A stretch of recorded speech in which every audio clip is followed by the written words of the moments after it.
Travis, and I'm with Kyle with Korean Adoptee Stories. We are here for another Real Adoptees Weekly Talk with Sean Lange. This is the first chance we had an opportunity to speak to a half Korean. He's half white and half Korean. This is also known as a Hapa. Why don't you introduce yourself, Sean? Okay. My name's Sean Lange. I adopted at age 3 from Uijeongbu, South Korea. I was adopted by Caucasian parents in Minnesota, southern Minnesota, small town. My father was a Lutheran minister, and I was adopted through Lutheran Social Services. I have, for the most part, probably associated myself more on the Caucasian side, just because that's what I grew up with. That's what I was most familiar with. And being Korean really was just kind of some neat little tidbit about me that I would talk to people about. As I'm sure most of us experienced, we are kind of a great conversation piece, if you will. This this Asian person that we adopted is what my parents would always say. Oh, yeah, we adopted him from Korea. I was written up in the newspaper when I first came, all that kind of stuff, little celebrity status, I guess. But yeah, so I'm 52 years old. So I'm a little bit older, I think, than most of the people that I've known in the different groups that I've joined on Facebook. Can you tell us a little bit about your birth family? Yeah, my adopted parents adopted 4 children. I have well, he's deceased, but an older brother who was full Native American. And then my younger brother was half Sioux Indian, Native American. And then I have a sister who's Norwegian and Swedish, about as white as you can get. And then they adopted 4 children because they were told that my mom would never be able to have kids. And then just before my father was diagnosed with cancer, she got pregnant, and so she has one biological child, my youngest sister. How old were you when your father passed away? I was 10 years old. He got sick when I was 8. He fought it for about 15 months and then passed away when I was 10. Was it difficult for you when your father passed away? You know, as a 10-year-old child I was adopted at age 3, so 7 years, and he really was only a solid figure, if you will, for about 5 years of my life. So I don't really have a strong like effect at that point, but I think the effect has been later on, more from the lack of father image or a role model, if you will, especially as I started to have kids. So there was probably more trauma, if you will, later on in life. At the time, I don't think I fully understood death, just that he wasn't around anymore. And he was very sick up until the point that he passed. So you mentioned your mother was abusive. Can you tell us more about that? Yeah, my mother, being left with 5 children, didn't have the best coping mechanisms, and she tended to use abuse, whether it's physical, verbal, emotional, whatever, all the whole gamut. It was tough growing up after my father passed, especially as I was going through my more formative years. Um, the identity part was difficult in and of itself as a teenager, but with added stresses that my mother imposed on me, was very difficult. Didn't have any association as far as my Korean heritage or knowledge. I do have memories of when I was younger, about 5, 6 years old. I have extra pictures of my mom bringing a Korean woman around. Um, the story goes that when I first met her, I walked up to her and I slapped her in the face at about 6 years. I don't know if that's true. I don't remember that, but I do remember this lady, and I didn't want to have anything to do with her. I don't know why. It just didn't. But then, probably the more interesting Korean effect, if you will, was when I was in 5th grade. We had a Korean foreign exchange student come to our school. You gotta love teachers. They had her sit next to me because they knew I was half Korean. Did you actually like the Korean girl in class? No, I thought to myself, why the you get her next to me? Oh, sorry. I, I, no, I mean, even as like, what was that, like 10 years old? Yeah, I think it was like 10 years old. I mean, I didn't speak any Korean. I mean, they didn't even ask me if I spoke Korean. And they just popped her next to me and like, here, she's Korean. You're Korean. I'm like, what does that got to do with it? Like, I mean, I remember in my mind thinking, this is the most ridiculous thing in the whole world. I can't speak to this lady or this kid. I mean, I don't know anything about her or anything about Korean.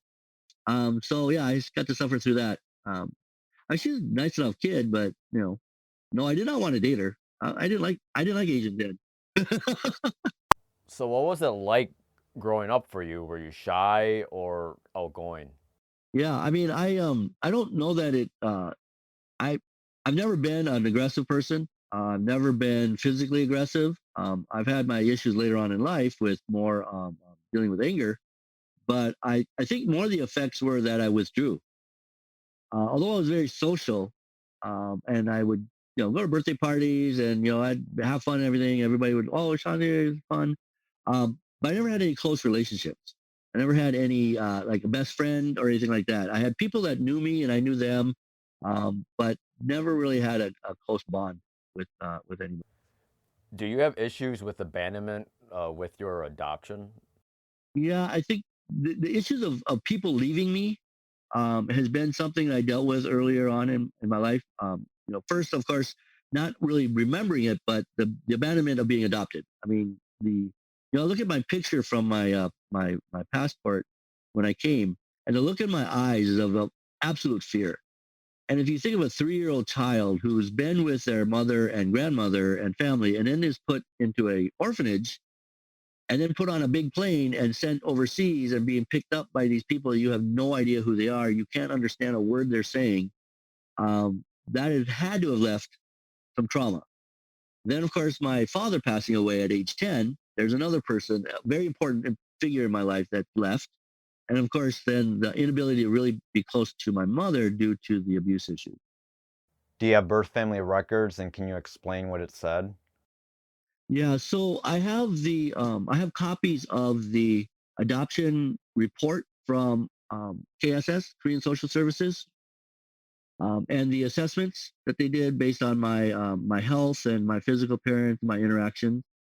Uh, Interestingly enough, they do have my mother's name was listed there and her description, and then my father is identified as a U.S. soldier, but on my copy, and you can see an outline where they literally covered up his name with a piece of paper when they made the copy. So I had my mother's name pretty much my whole life, and but never had my father's name. So and the thought of trying to search was always there, but where do you start? Who knows? I had no idea where to start. I tried reaching out to Lutheran Social Services, and that didn't get me anywhere because I already had the paperwork. There was nothing more they said that they could provide me. So interestingly enough, and we talked about this a little bit earlier, but fast forward, my first wife was first generation Korean immigrant. So she spoke fluent Korean. So she assisted me, and we called the orphanage. And she was able to clarify my mother's name that was listed on the paperwork and was able to obtain my father's name. So that sat for many years because, again, where do I go with this? I don't even know where to start. Fast forward to 2 years ago, 3 years ago, um, my oldest daughter, who is now 25, came to me and had done the 23andMe DNA test. And she knew and had always been trying to encourage me to continue my search for my biological family. So I took the test. And sorry,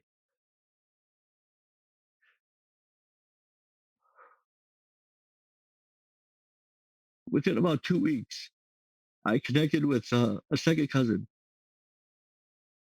who her mother is my cousin. We share a grandmother.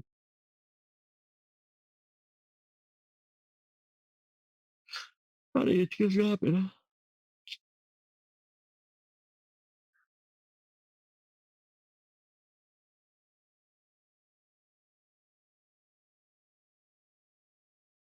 The emotions that you have right now seem very real. Can you explain more about what you're feeling right now? It seems that you're going through a lot right now. Yeah, I mean, it was closure. I think the emotions right at this moment are, you know, going through most of my life, not feeling connected, not really a part. It was the first time I didn't even know these people, but I felt part of them. I still keep in contact with the second cousin that I initially got connected with. She lives in Hawaii, and we speak every once in a while. Definitely interact on Facebook quite a bit. I did get a chance to speak. Excuse me. I'm sorry about that, guys. I thought I was going to be able to control that a little bit better. Um, So, can you tell us a little bit more about the DNA test, just to clarify things? After the DNA test, I connected with a second cousin. She lives in Hawaii, and her mother is my first cousin. Yeah, yeah. Well, wait, guys, I got so you're gonna be blown away in a little bit. So I actually got to speak with my cousin, my first cousin, the mother of the person I connected with first from the DNA test. She didn't speak very much English, but she did speak enough. But from the conversations, I've got a lot of information in regards to the family dynamics. Unfortunately, my cousin and second cousin, that side of the family lost touch and communication with my biological mother's part of the family. So if you look at a family tree, the cousin and I share a grandmother, which we have different parents, but they're connected to the grandma. So the two sides don't speak or weren't speaking. I did find out that my biological mother had a number of brothers and other, I don't remember about a sister. And they, because they lost contact many, many years ago, the only information they had on my mother is that she did end up immigrating to the United States a couple of years after I did. She did have two more children, but she passed away right around the same time that my adopted father passed away in the late 70s, early 80s. Did you find closure with your biological mother? I think part of me always already knew because I didn't really have. I mean, of course, I wanted to find her, but there was. It's not like I said. I won't. It wasn't a shock to me when they told me she had passed away. I was like, yeah, I get that. That was closure. That was some amazing closure for me because it was confirmation of something I'd always felt. And that kind of tail end of that part kind of tailed off because there really wasn't much more to pursue in that case because given that she had given me up for adoption, I highly doubted that connecting with her brothers or any other siblings that she had, or any part of that family, wasn't really going to bring me any more benefit than what I was already getting. So, what happened with your biological father?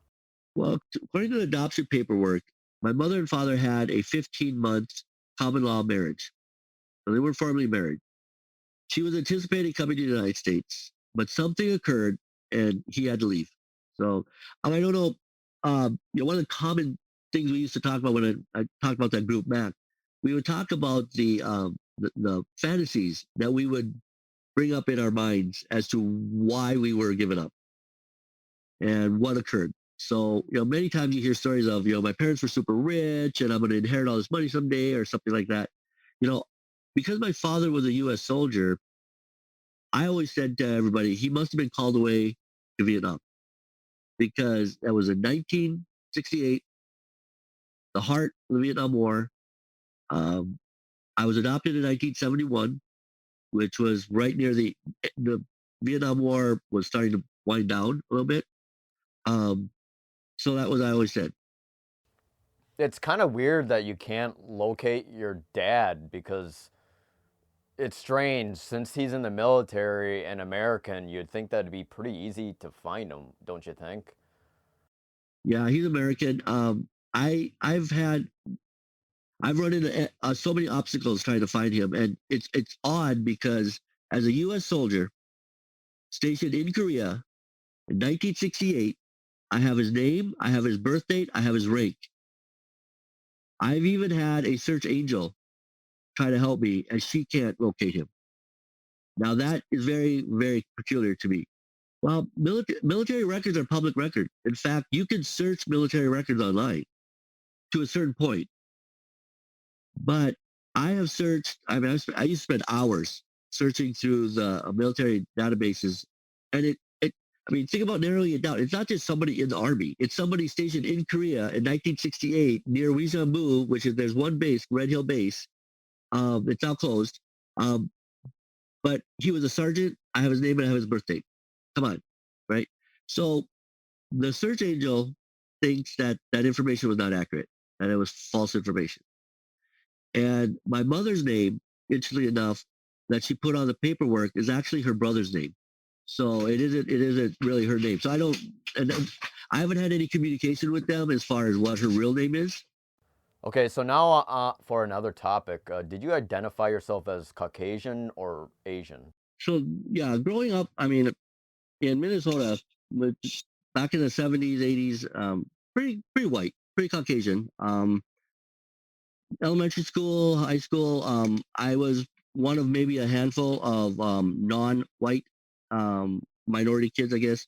But because I didn't really think of myself as Asian, as Korean, I fit in just fine in my mind. I mean, I was white when I looked at myself in the mirror. I was white in the way I acted. I was white in the food I ate, everything.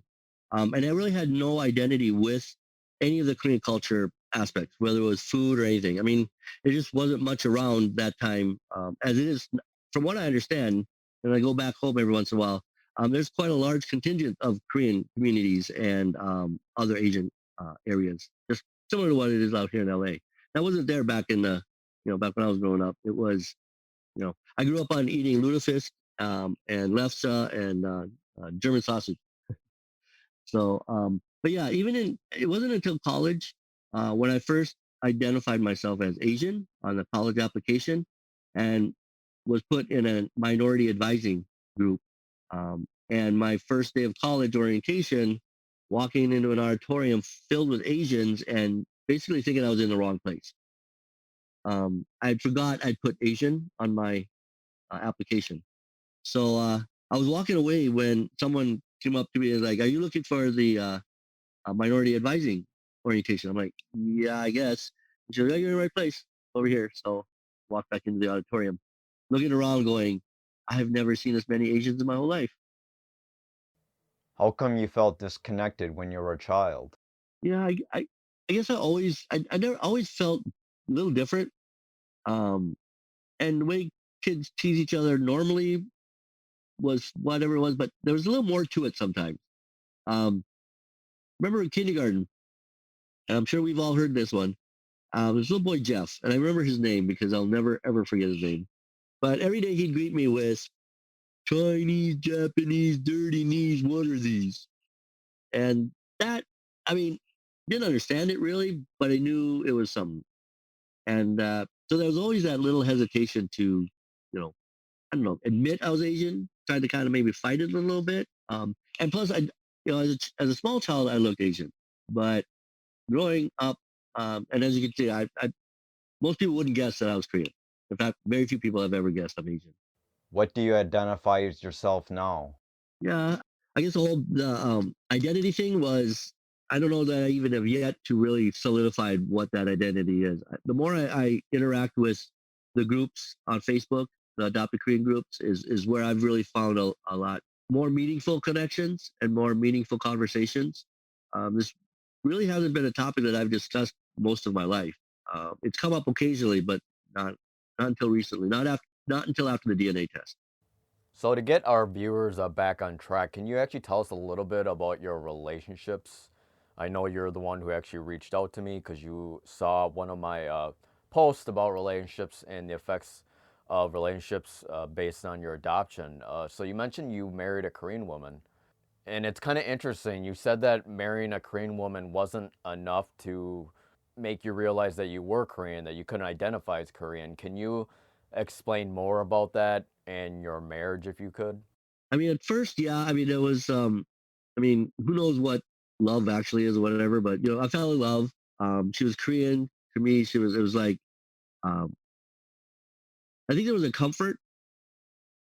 Unfortunately, that relationship was very tumultuous for other reasons.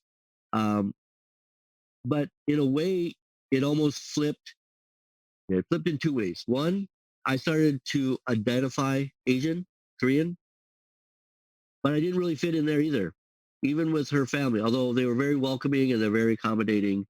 Um, Most of them didn't speak English very well, so it was hard to communicate. And family events was always interesting. I would end up at the kids' table talking with the kids because I didn't speak Korean. They spoke English, so I sat with the kids. I think having not, because I never dealt with any of the issues growing up, whether it was abuse from my mother or whether it was the death of my father or whether it was uh, the adoption issues, it was almost as if I was just kind of floating along. And she gave me kind of an anchor to a point, but that anchor wasn't solid. And it also had its own um, uh, pretty serious issues when it came to just relationship wise, being able to communicate, being able to interact. I mean, all the things that are difficult in a marriage were dramatically magnified, I think, because of the issues that I brought to the table. And of course, she had her issues as well. I mean, it's never just one sided, but we did have two children, and we do communicate still, not on a regular basis, but we are cordial with each other, and we have been for many years. Our son is 29, and our daughter is 25. So we've had many years to get past a lot of that stuff. So I know divorce is hard for me, thinking about it as an adoptee, and I'm certainly glad I never had to go through it. I'm kind of curious, since you're an adoptee and you mentioned you were divorced, was it really hard for you to deal with? Yeah, I mean, for the most part, for most of the years, I think so. It's really interesting. The more I've gone to deal with all this adoption stuff, abandonment stuff, whatever it might be, it's actually made it more difficult on the relationships with my two oldest children. Can you tell us a little bit about your children? How do they identify themselves as? Korean, white, both? Can you explain? They're three-quarters Korean. Yeah, they're no actually. My daughter actually speaks Korean, not fluently, but she communicates because their grandma and grandpa and some of the relatives still don't speak English, so they don't communicate. My son can understand Korean very well. I think they identify Korean very well. There's no real like not like what I was doing when I was growing up. And that I think that's because their mother is very still involved with them too. So in fact, my son and his wife live with their mom, with his mom and grandma, and Harmony lives there too. So of course, Harmony's always been a great influencer when it comes to Korean food. Anyways, So how long were you guys married? we were married for 6 years. Were you close? Well, I used to joke we were probably living apart more than we lived together during those 6 years. So we had a lot of separation, a lot of heated discussions. You know, it some of it was just basic marriage stuff. But looking back now, I see where there was a lot of added stuff put on those arguments because of issues I didn't deal with. I haven't dealt with. Was a divorce difficult to handle? I kept it together. I mean, you know, we could have a long discussion about how being adopted and all stuff affects relationships. And for me, really, it how much of it is really the adoption side of it, and how much was it the growing up in the abusive environment that I was in too. So, um, actually, the divorce was was interesting because I was actually had already started dating my next wife while we were going through the divorce process. So I had custody of our two children. Um, I had full physical custody due to some other issues that she had. You mentioned that you had custody of your children. Usually that's not common with fathers and males. Can you explain how that happened? Yeah. Well, yeah, and she had issues when we had been separated, and as we were going through the divorce, where she had uh, child protective services had to get involved when she had, like my son, for example, he wandered off during the middle of the night one night, and they found him on near one of the hospitals, probably about 6 blocks from the house. So that, of course, prompted child protective services.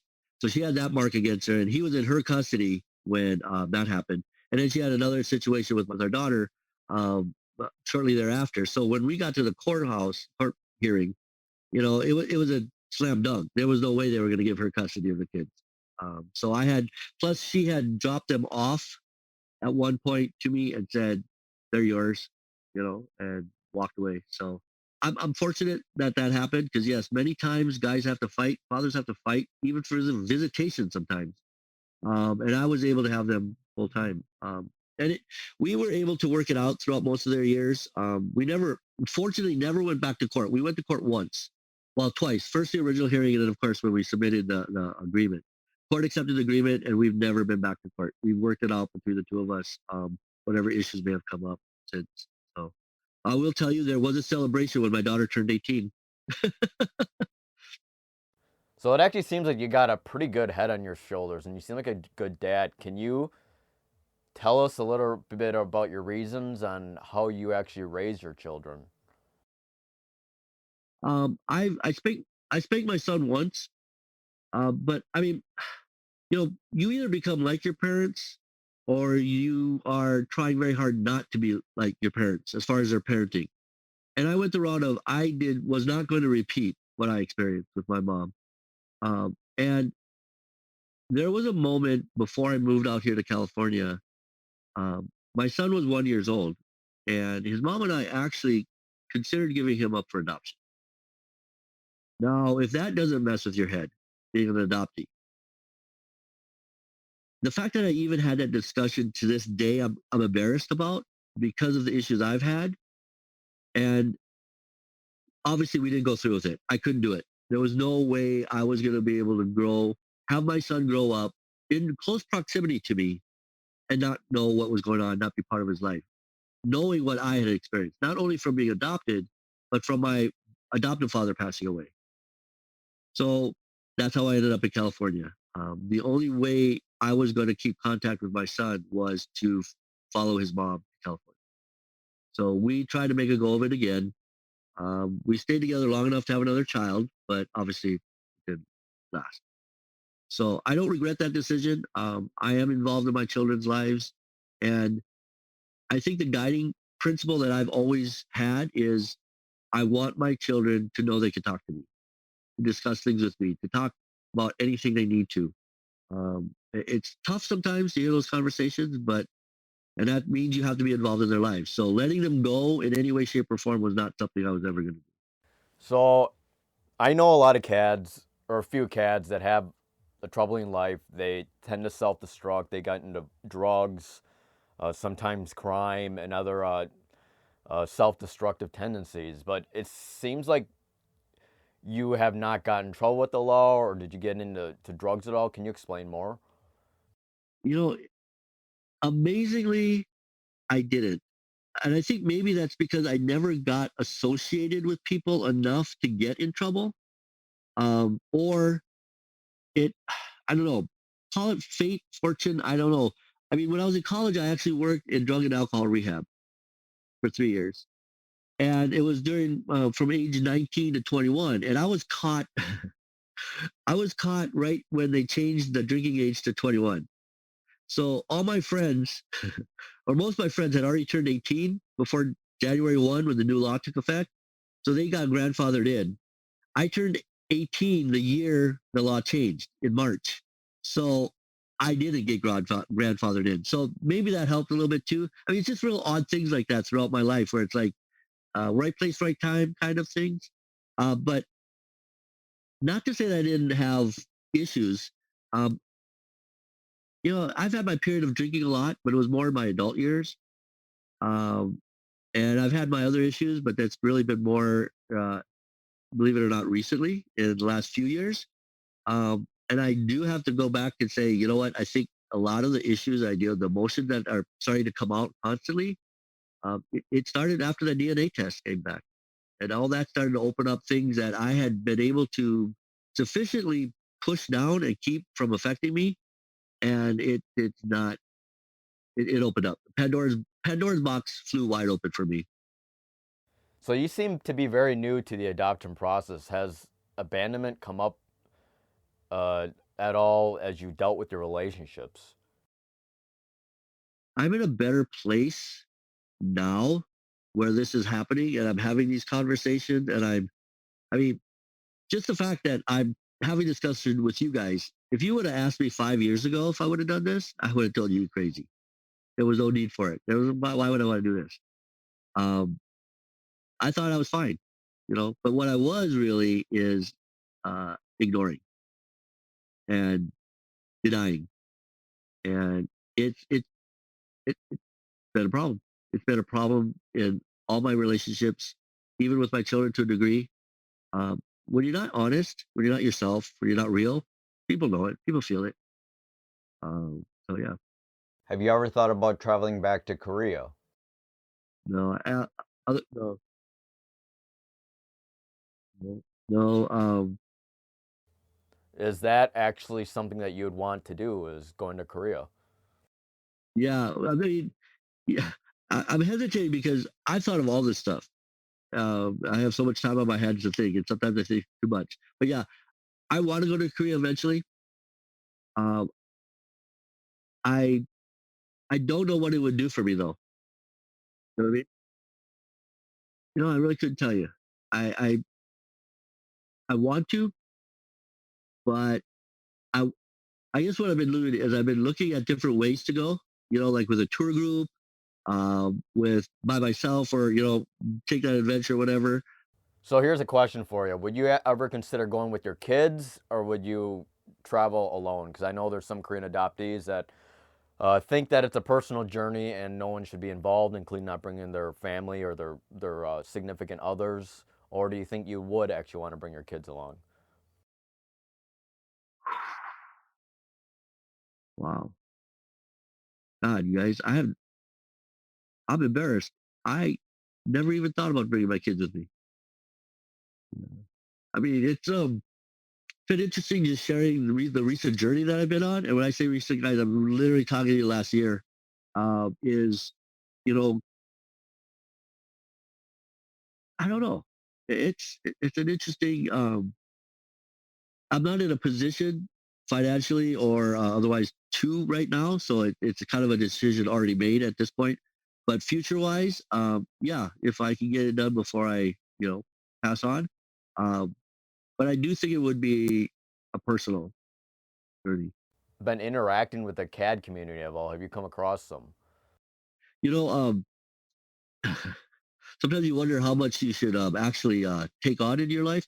But along with reaching out with you guys, um, no, I've joined a couple of the Korean adopting groups, and I think you guys had put a question out there about how has being adopted affected your dating life. And I thought, wow, you guys need to hear about mine. So how old were you when you got married to your first wife? I was 29. We got married in 99, so 22 years. Wow, that actually is a pretty long time, actually. How were you guys able to make it work for so long? Wow, you gotta get to it, huh? Yeah, so most of our marriage, I was in business, working a job that I traveled extensively throughout the United States. As I worked my way up the corporate ladder, I would be gone for sometimes a day or two here and there, but eventually I'd be like go to New York. I'd be there for 2 weeks straight. I was in Atlanta on 9/11. Had been there for a few days and was going to be there for another week for training, or I was conducting training. So it was almost like a honeymoon every time I came back home. So with your job, it actually seems like you guys were more separated than together. Oh, it's freaking awesome. I mean, for many, many reasons, which one I won't say on this recording. But anyways, but what it did again, and you guys, I've been good at this my whole life, is I didn't have to deal with anything. I didn't have to get into the nitty gritty of life because I was on the next trip already. And I was providing for my family. I was making good money. I was caught up in that whole I'm a good father because I'm providing for my family and realizing And do you think you were actually a good father back then? fact, you guys made a comment earlier about being a good father and everything, and I think from appearances back then, yeah, I was an incredible father. What I've come to learn is not so much. My children telling me it. What do your children think looking back on that? Again, remember my premise or my whole parenting philosophy is based around communication. And they recently, we have had really good conversations about what wasn't good. And it's been hard to take. I think it triggered them more than it triggered me. My two oldest ones. Are you and your children close at all then? Well, because I am. I mean, I would ask them for like, I would be like, look, you guys, we're close. We've been close. I think we'll always be close. I don't have any issues with that. But I also know that you guys are hurting. I see it in your relationship. I see it in the way you handle things. Let's talk about what's going on. You know, I did have an event that it's been 4.5 years ago, um, where I actually ended up arrested for domestic violence. Oh wow, so you actually got arrested. I didn't know that. Can you actually tell us a little bit more about the arrest and why that happened? Yeah, I did make the comment earlier that through my growing up years, no, it wasn't until later on. But this situation, again, all my situations are just so odd, because I didn't actually physically abuse her. Um, we did have an altercation. The police were called. For some reason, they arrested me. She had no marks on her. I had not struck her. I had not done anything other than to push her off of me when she was hitting me. One was white, but the other one was Hispanic. I mean, it's a pretty involved story, but I think it has to do with some of my wife's personality traits. One of which is to, let's just say, she makes comments. She made a comment and a statement to the police officer or the deputies that got me arrested. And that comment was misinterpreted on their part, but interestingly enough, continued to be misinterpreted by the DA as well. And that comment was that we had fought 10 times. Little off topic from your first wife. Can you tell us a little bit about your second wife? I mean, I'm still technically married, but we've been apart ever since that. Yeah, about 4.5 years ago. We have two daughters. I have two daughters with my second wife, and they live with me 100%. Did you actually meet her in the Philippines then? No, I met her here actually. I was separated from my first wife. I was going through the divorce process, and she happened to walk into my apartment. And I was sharing. I had a roommate. We had a little after party. And remember, I'm 28, 29 years old back then, so I'm in my party mode. So we had after parties. We go to the club, we have after parties, whatever. Yeah, so she actually walked in my front door, and I wasn't really looking to meet anybody. I was going through the divorce, and I had my kids, but we it just happened. So yep. And so yeah, we have two daughters. Our oldest is 19. She's a freshman in college, and then our youngest is 14, and she's a freshman in high school. So it seems like this event actually triggered a closer relationship with your kids. Why is that? Could you explain? Yeah, I mean, in terms of being a provider, yes, from at the beginning parts of it, but also I think more recently is being present and being emotionally available to them to help them deal with the issues they're dealing with. And throughout this whole COVID and everything else that's been going on, it's just been an unbelievable uh, difficulty. I mean, it's difficult enough to have teenagers and teenage daughters when you're married, but their mother's not involved. And with them, she basically takes them to dinner once a week, and usually she sends dinner. She doesn't even come to the house, so she doesn't see them on a regular basis. And then with the whole COVID thing and the graduations that my daughter didn't get to have last spring, and then starting college again remotely. So yeah, but I'm I'm able to be here for them through this. And had this happened back before, I don't know that I would have been able to. So am I a better father now to these two? Yes. How long were you in jail for the crime? Well, I mean, when I was arrested, I spent 2 days in jail because, I heard that jail's worse than prison. Is that true? well, again, I've got a guardian angel because one of the questions they ask you is if you have any medical condition. Well, I have type 2 diabetes. So they didn't put me in a cell. That's really odd. I thought people with diabetes are overweight. Big misunderstanding. But actually, I used to be fat. I used to be 270 pounds. Holy cow, man! You did a really good job at the weight loss. How were you able to lose all that weight? I had to get healthy. My diabetes was doing bad things to me, and if my doctor basically said if I wanted to see my younger daughters graduate from high school, I had to do something about it. So I lost almost 100 pounds. I'm now at about 180. I lost 10 inches off my waist. I'm size 52 suit coat. I had to give them, donate all of them because they don't fit me anymore. Um, but yeah, So, do you actually think losing weight contributed to better health? yeah. I mean, when you're physically in a better place, uh, your energy level is higher. Your ability to cope with things is better because you're not fighting your body at the same time. So what's interesting is I used to picture as I was losing weight, I picture it as pounds of butter. So I lost 90 pounds of butter. That is a lot. Now imagine the stress that's putting on your body, not to mention how emotionally and mentally draining that is as well. I'm trying to go to work every day and do everything. Yeah, I was running into the ground literally, and I had to do something, and I did. And it's been a saving grace, especially the more recent events. Okay, so with your wife, since you told me a little bit, do you ever considering getting back together, or is that relationship over? I'm definitely not going to work anything out. I mean, it's not actually. Yeah, I'm days away from filing, so yeah. So, are you in actually the dating pool right now? You know, it's not really on my mind, although I am reaching out a little bit more. I don't know. I've met a few people, but again, I mean, it just kind of goes back to when I reached out to you guys is you know I don't have a problem meeting people. In fact, I kind of laughed because I went on a Facebook date.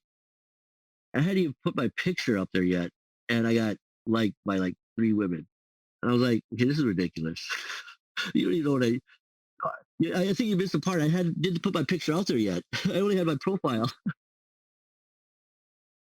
So, can you tell us a little bit how were your relationships in school? Did your, I guess, Asianness contributed to the lack of relationships in high school, or did you actually date a lot? In high school, most definitely. It was I can't. There's a number of occurrences where the high school dances, right? And again, I'm not a shy guy, so I would ask a girl to that. And I had probably about 3 or 4 times. They would say yes, and then I would get the call that they couldn't go. Now, at the time, I was like, "Wow, that's just shitty." Later on, I realized, I wonder what the real reason was. Was it parents maybe finding out who I was? Because now remember, I'm a handful of minorities. And when I say minorities, I'm including black. So we were all known. Like I was known as the half Korean.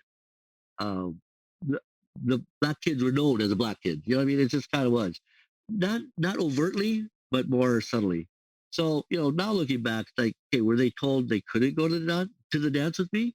Or what was it? Right.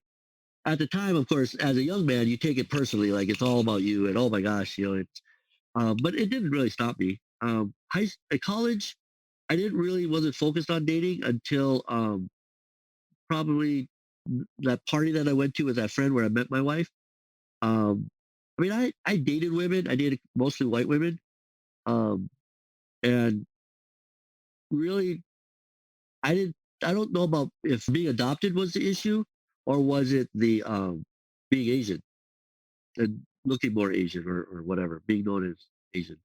Um, when it came to relationships, is where I think the adoption stuff really creeps in.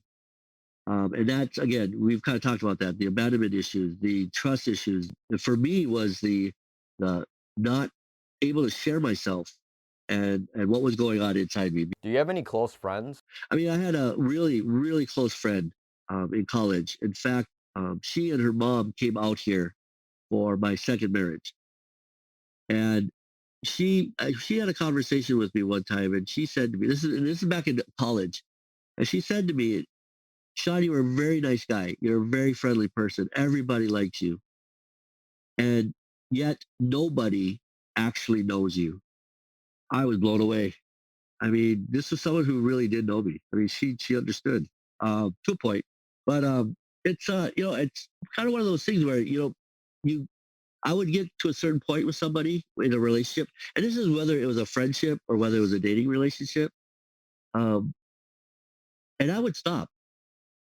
It was like they would get too close, and the ones that did were really more because I just kind of went, okay, let's go, let's get married. Okay, fine. There was never any real like, yes, you're the person I want in my life, and all this whatever everybody else might be going through. I look at some marriages that have lasted through some huge turmoil, and I think to myself, I wish I could be connected like that to somebody. It seems all that traveling contributed to the reason why your relationship lasted so long with your second marriage. Is that correct? Yeah, I don't know. You guys, it is exactly why it lasted because when I stopped traveling, when I took a job to stay home more, and was more around, that's when everything went down. I was miserable all the time.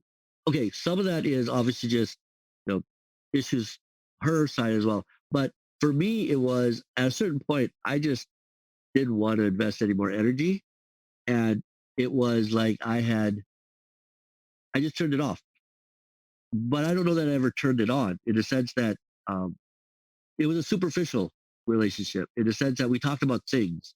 But when we start to talk about issues or talk about, I mean issues like individually, there was no receptivity, but there also was a part on me that was like, you give me any reason to not trust you, and I won't. I'll stop. So rather than try to work through that, we just existed for many years. So, did you guys actually ever try marriage therapy at all? Uh, well, and I don't know what the reasons for this was, but I didn't find it beneficial only because in every relationship there's two sides. But when you walk into a therapy session and you're the one that's supposed to admit all the wrong, it's kind of I got to have to play with a knock. But I don't know that that's an adoption issue or anything. But So, do you think abandonment actually contributed to the lack of closeness with women and your ability to love? yeah, it's I don't know about adoption affecting it so much, but definitely the therapy was not very helpful at all. Could have been the therapist. I mean, I've had individual therapy, continue to occasionally, but yeah, that was not. You mentioned you stopped traveling. How long ago was that? Yeah, no, I stopped traveling probably about I want to say 6 years ago. Did your job affect your relationship with your kids growing up? Yeah, definitely. With the especially with the two youngest ones, and even more recently. So as a result of the arrest, and of course, my attorney suggested I file no contest, which you guys don't. That's basically admitting guilt, is what it is, and that's what basically happened. Is now that I have a public record, arrest record, as well as a conviction record, I was unable to go back to working the positions at the level that I was. So my financial resources depleted quickly, and I am still struggling to get a job that pays decent. So, what kind of job do you actually do now? I work in human resources uh, for a nonprofit agency. It's actually the same company I worked for when I first came to California 25 years ago.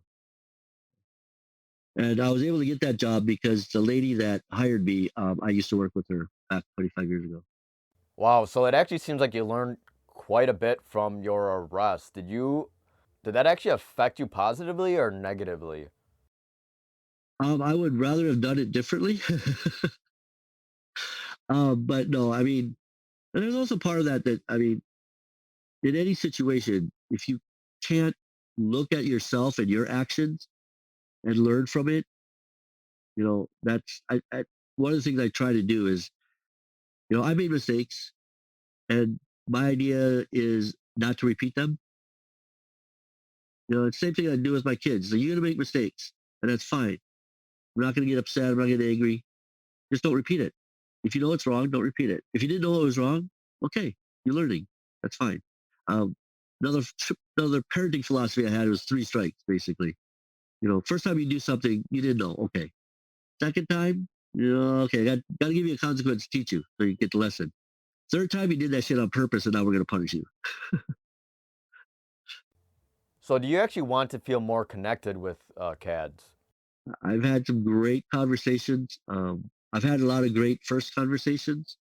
Um, I'm looking forward to having second conversations as far as dealing with some of these things.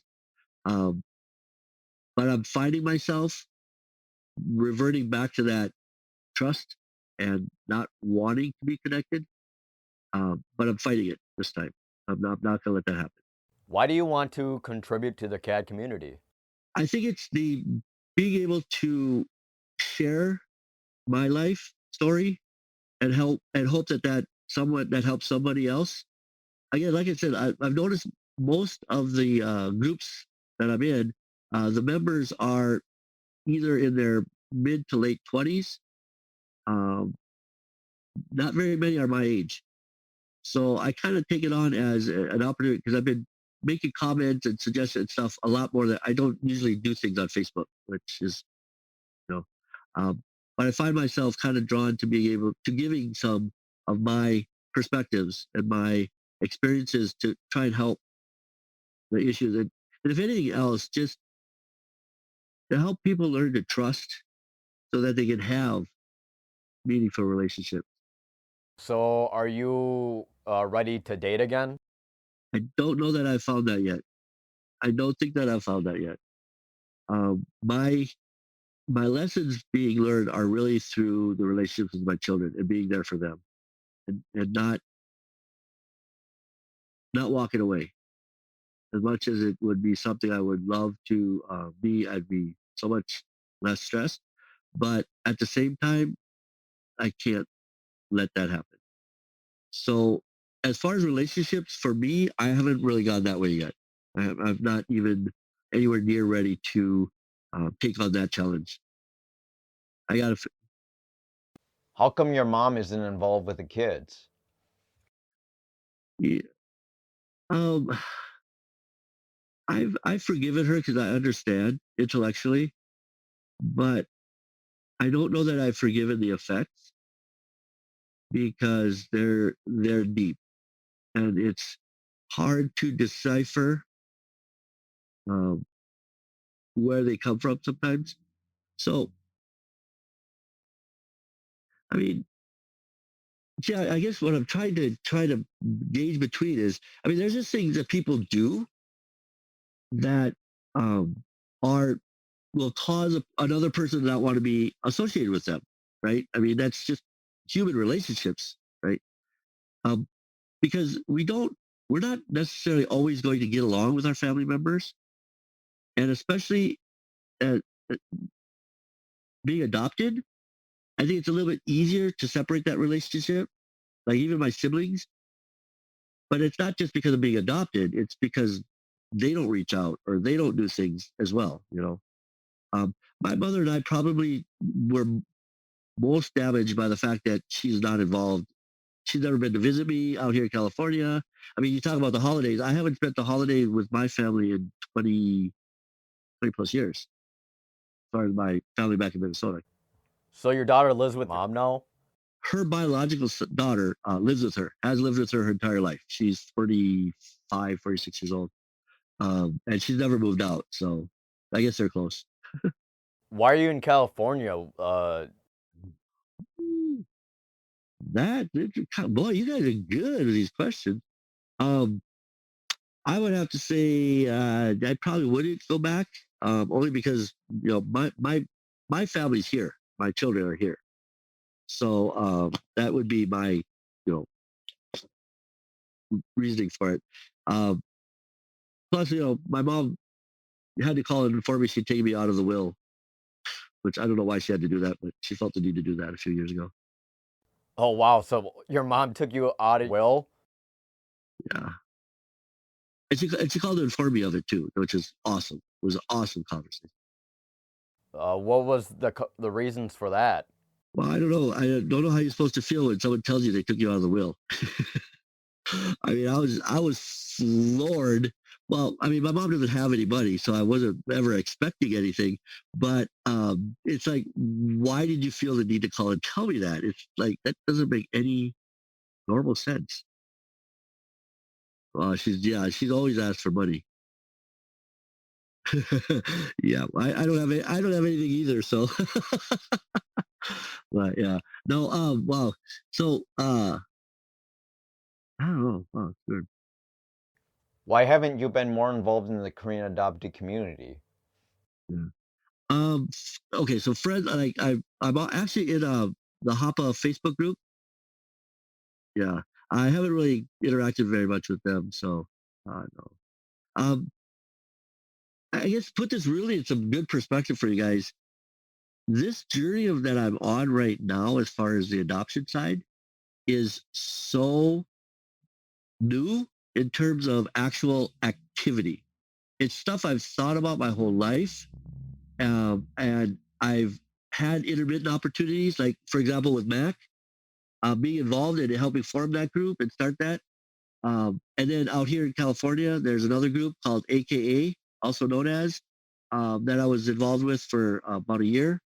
But every time things would get a little tough, as far as like it hit me in the motion side, I would back away and I disconnected myself. What are some of these topics that you avoid?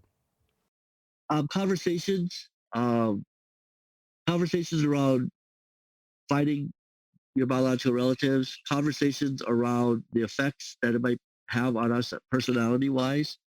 I mean, it was fine for me as long as I was involved in the conversations as a participant who was listening.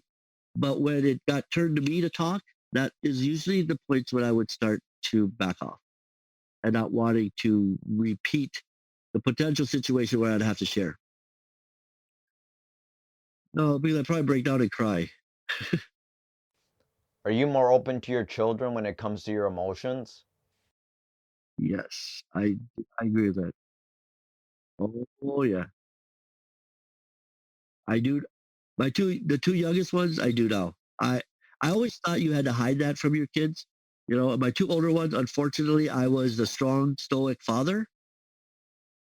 So it actually seems more common now that in the past males are supposed to actually keep things to themselves. It's kind of the stereotype, but it sounds like that actually doesn't make marriage work, and it's not just about money. So it actually sounds like uh, you share your emotions more often. You're more comfortable with it. Well, and I think in my situation, because mom isn't involved, you know, I can't leave them to their own devices. So I'm having to learn how to navigate some of these things. But yeah, it's, but I agree. I think it's becoming more okay for men to be emotional. I think my growing up years, it still was not boys don't cry. And, you know, just suck it up, deal with it was the advice I got from many sources. You add those ingredients into the already mixed pot of not being able to trust and not being secure to share, you know, it's a bad mix. It's, you know, So what kind of advice are you giving to your daughter? well, I literally had a conversation with my 19-year-old daughter today. She had an issue this morning, and I told her, and I explained it to her, like, you've got to look at everything that's going on in this world right now, externally and also internally. The pressures are building. It's like a balloon. It's exploding. It's building and building. If you don't release some air, it's going to explode. And when it explodes, you don't know what behaviors are going to result from it. So we're working on a strategy now to release the pressure on that balloon more often. Because she'll come up to me every once in a while and just stand there and want a hug. I give her a hug. I say, what's going on? Talk to me. You know, it's okay, Dad.